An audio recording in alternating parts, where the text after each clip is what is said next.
Good afternoon, evening rather. Will Puckett inside the WVLT Now desk. We're going to wait a second for some more people to hop on, and then we'll discuss the Summerwells case a little bit. Going to be honest, not a whole lot of developments in this case, but this missing 5-year-old girl is still missing, and so we want to continue to show you that we continue to follow along with this case and bring you any updates as they come along. So I'll pause for just 1 second as I write something down, and then we'll hop away and start talking about the Summerwells case here in just a second.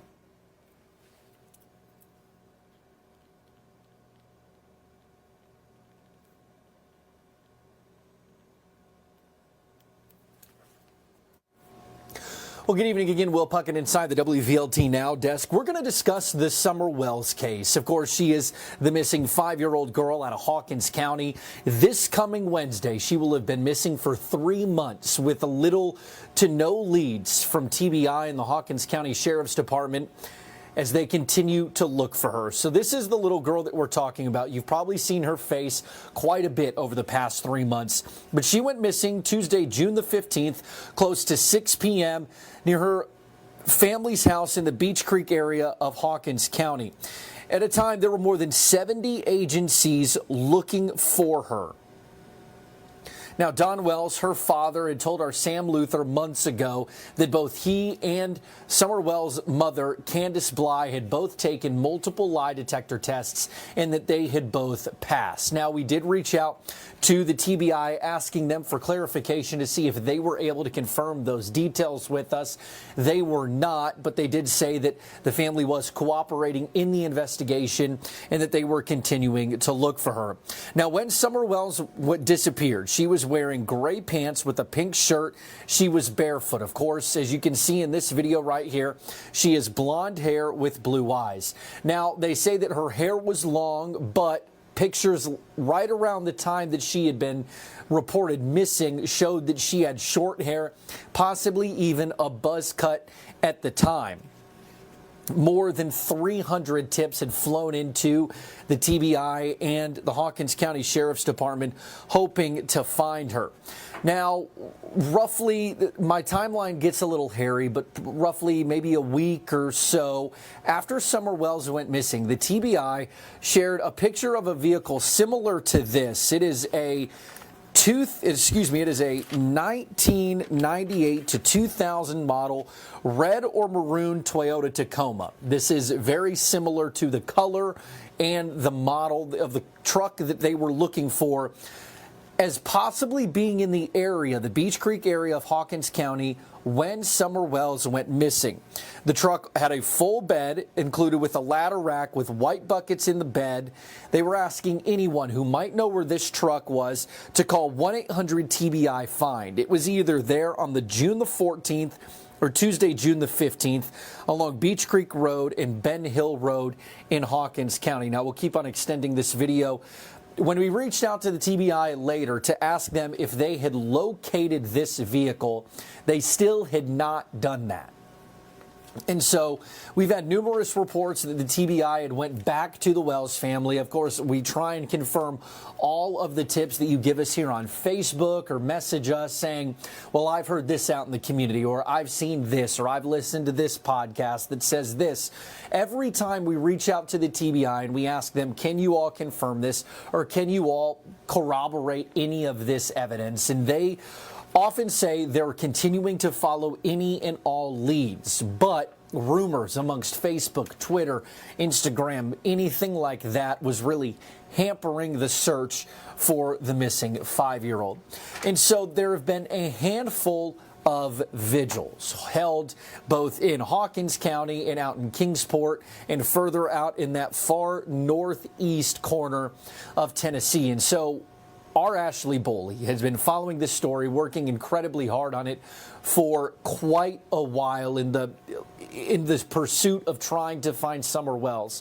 1 month after Summer went missing, we sent Ashley up there to listen in and get to know some of the folks out at a prayer vigil. And so here's the one of Ashley's story that she did 1 month after Summer went missing on prayer vigils that people are holding for her.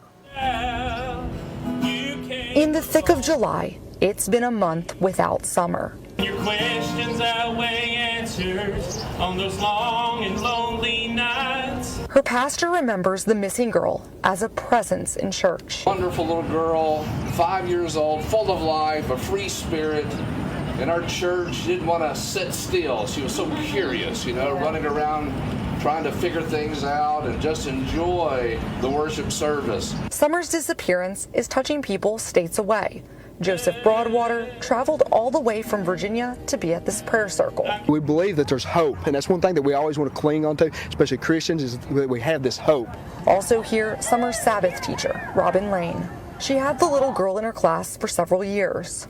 There were times where I found it hard to teach because she had her arms around me all the time, and there were times I get frustrated with it because I was like, I need to have my hands, I need to do my job, as teaching, and she just wanted love so much, and I treasured that. I absolutely treasured that, and I'd do anything to have her arms around my neck again.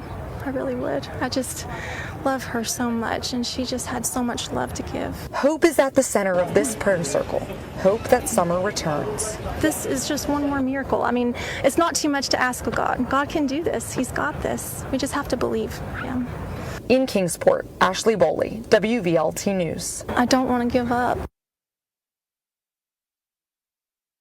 Again, that was our Ashley Boley. 1 month after Summer had went missing, she had traveled up to Kingsport to be a part of a prayer vigil. And just really, that's something that we've heard from her Sabbath teacher multiple times, is that she was just full of life. She had a ton of love to give. And I think for a lot of folks, this is the struggle that they find and why there's still a ton of interest in her disappearance. And we constantly here in the WVLT newsroom, we get calls every week. Have they found Summer? Have they found the missing little girl? And unfortunately, we have to tell many of those folks that no, they haven't found her and they're still looking for her. The TBI continues to ask for any and all information. Tim Coop, the director of the Churchill Rescue Squad, who was one of the main individuals in the search for Summerwells, said that in a 5-year-old, the size that Summerwells was, she could fit into an area that you would store a laptop. And so he had encouraged anyone in that area to look at anything like that you would store a laptop in. That's as small a space as the 5-year-old could get into. And so just to continue to spread her face, continue to show this 5-year-old, blonde hair, blue eyes, 5-year-old Summerwells is still out there. They're still searching for her. The TBI is asking for any and all tips. Nothing too small and nothing too big. They're asking any information that you might have that is credible. They're not looking for rumors. They're not looking for, I saw this on a Facebook post. They're looking for credible things that they can follow. Again, this is Summerwells. She's been missing this coming 2 Wednesdays from now, not this coming one, but the following, for 3 months. And they still have few to little leads, if any. So we'll send you this, the WVLT.TV page on your desktop, where you can go to the WVLT News app. Inside this, we have the timeline for when Summerwells went missing. You can see all the stories that we've done since the missing since the little 5-year-old went missing, and you can follow the timeline all the way up to Monday of this week. You can see it all right here on WVLT.TV. And, of course, the WVLT News app. And any updates along, we will send straight to your phone through that WVLT News app. And, of course, if we have any developments, we'll send them right here to the WVLT Facebook page. She still got her arm up? No. Oh, that's what I was trying to catch. But